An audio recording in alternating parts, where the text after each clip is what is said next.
क्या लग रहा है 2 वार्डों में भिलाई में उपचुनाव हो रहा है, कैसी राजनीति होगी इस बार? देखिए, राजनीति अपनी जगह पर है, लेकिन पार्षद जब जनता के बीच में जाता है तो वो अपने क्षेत्र का, अपने वार्ड का विकास की बात को लेके जाता है और इसी पे कांग्रेस पार्टी का फोकस रहा है। जातिवाद का भी आया था, उसको लेकर कैसे देखते हैं? जातिवाद के लिए तो अभी न्यायालय में प्रकरण चल रहा है और उसको अभी कुछ नहीं बोल सकता उसमें। जी, क्या लग रहा है चुनाव नामांकन भरने आए हैं, जनता के हित में करके दिखाएंगे और भारी मतों से जीत किस तरह से करके दिखाएंगे?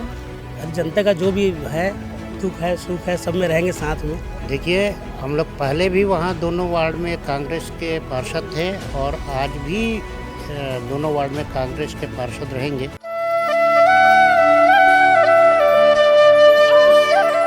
इस वक्त भिलाई में हूँ, छत्तीसगढ़ में आपको घूम घूम के चुनावी जनसभा दिखाता हूँ गुरु। भिलाई आया हूँ, कुछ खास दिखा के जाऊँगा।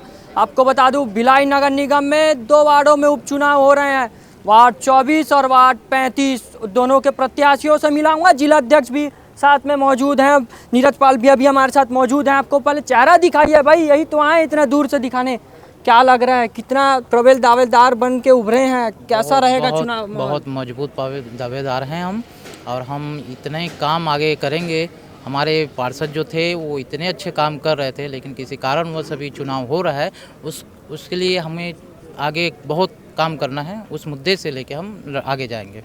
जातिवाद का भी आया था, उसको लेकर कैसे देखते हैं? जातिवाद के लिए तो अभी न्यायालय में प्रकरण चल रहा है और उसको अभी कुछ नहीं बोल सकता उसमें। जी, नीरज भैया, क्या लग रहा है 2 वार्डों में भिलाई में उपचुनाव हो रहा है, कैसी राजनीति होगी इस बार?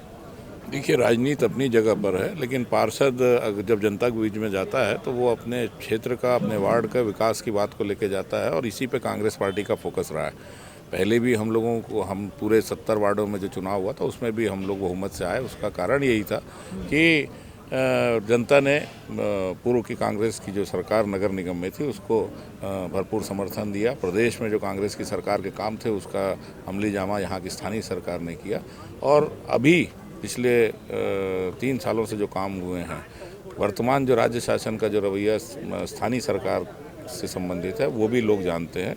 और जब तक हमारे पार्षद वहाँ रहे हैं उन्होंने भरपूर काम किया है, भरपूर पब्लिक के बीच में उन्होंने पब्लिक के जो रोज़मर्रा की परेशानियों को दूर किया है।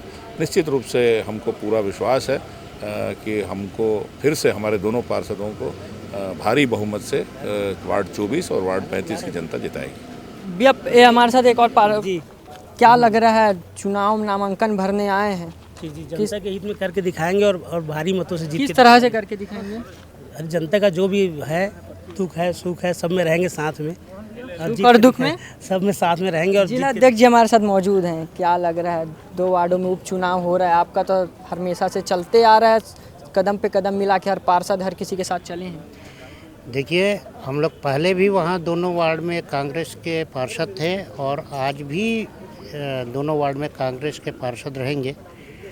हम वहाँ पर पिछले 3 साल जब भूपेश सरकार थी और अभी 1 साल के विष्णु देव साय सरकार का जो शासन है, दोनों में कंपेयर करके हम बताएंगे और ये भी बताएंगे वहाँ पर जाकर कि 3 साल में हमने कितना पैसा उस वार्ड के लिए लाया और कितना विकास कार्य करवाया और इस 1 साल में क्या मिला है, एक ढेला भी नहीं मिला, ये भी हमें पब्लिक के सामने बताएंगे।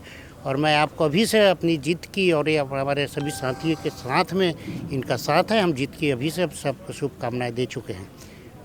इन्होंने तो कह दिया है कि भूपेश बघेल की सरकार और विष्णुदेव साय की सरकार में, दोनों में कंपैरिजन करके देख लीजिए कि किसने कितना छत्तीसगढ़ को मुनाफा में लाया है। इसका विषय चर्चा कल करेंगे। कल शाम 5 बजे राजेंद्र प्रसाद चौक पे आपके साथ मिलेंगे जनता जिंदाबाद के साथ। कैमरा पर्सन पुरुषोत्तम के साथ मैं प्रांजल यादव, दुर्ग, छत्तीसगढ़।